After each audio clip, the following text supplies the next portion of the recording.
네, 반갑습니다. 이번 시간은 일본 한자 공부해 보도록 하겠습니다. 이번 시간에 공부할 일본 한자는 바로 항상상이라는 글자입니다.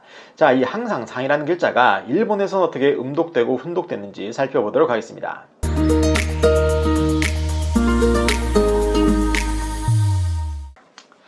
네, 일본 한자를 공부하고 있는데요. 자, 이번 시간에 공부할 일본 한자는 바로 항상상이라는 글자입니다.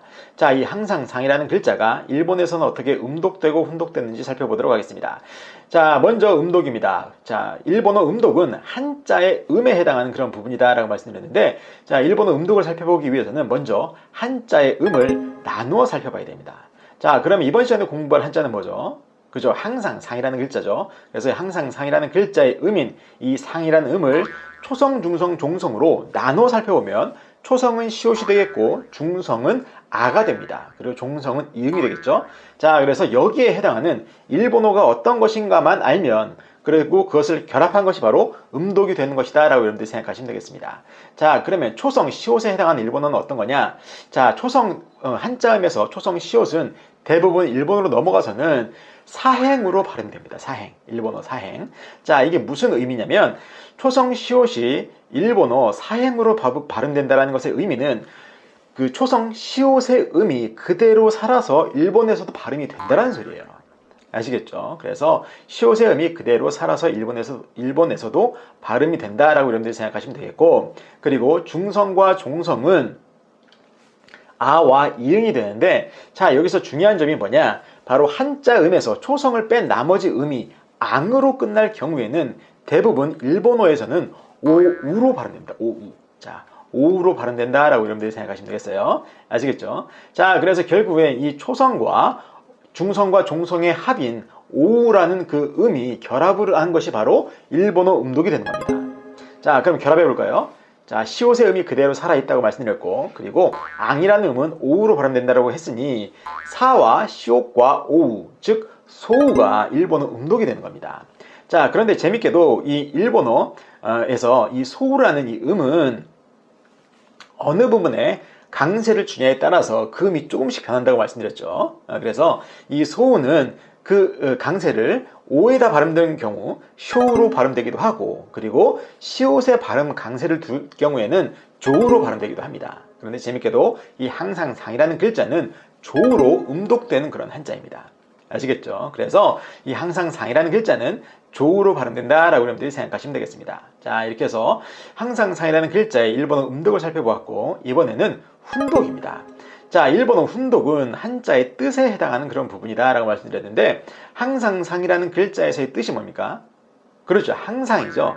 그래서 이 항상이라는 것에 일본어가 어떤 것인가를 살펴보면 되는 것인데, 그 어떤 일본어가 항상의 의미가 있나 살펴보면 바로 이겁니다. 쯔네라는 것이 있고 토코라는 게 있어요. 토코나 쯔네가 바로 항상상이라는 글자의 훈독이 되는 겁니다. 자, 그런데 재밌게도 이 쯔네나 토코라는 일본어도 결국엔 우리말에서 그 어원을 찾을 수 있다고 합니다. 자, 그러면 어떠한 우리말이 일본어로 넘어가서 쯔네가 되고 또는 토코가 됐는지 이걸 말씀드리면, 우리말 표현 중에서 항상을 다른 말로 언제나라는 표현을 쓰기도 하죠. 언제나. 네, 맞습니다. 그 언제나에서 제나라는 부분이 있어요. 제나.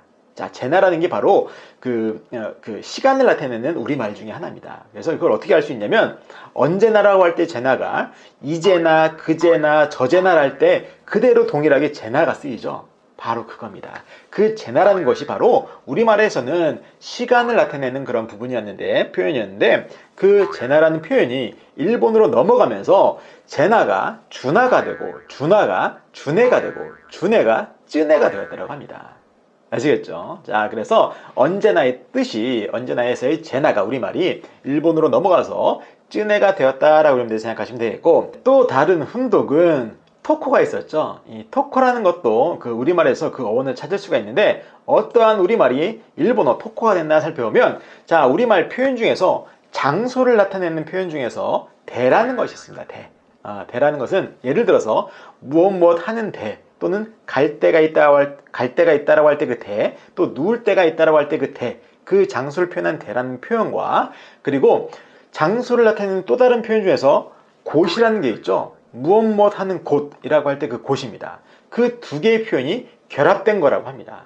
즉 이 갈대에서의 대, 그 장소를 표현하는 곳의 대라는 것이 일본어로 넘어가면서 그 발음이 도가 되고 도가 토가 된 것이라고 하고, 그리고 곳이라는 음은 일본어로 넘어가면서 고가 되고 그 고가 코가 되었다고 합니다. 그래서 결국엔 대는 토가 되고 곳은 코가 된 것이죠. 그래서 이 두 개의 표현을 결합한 토코가 일본어가 되었다고 합니다.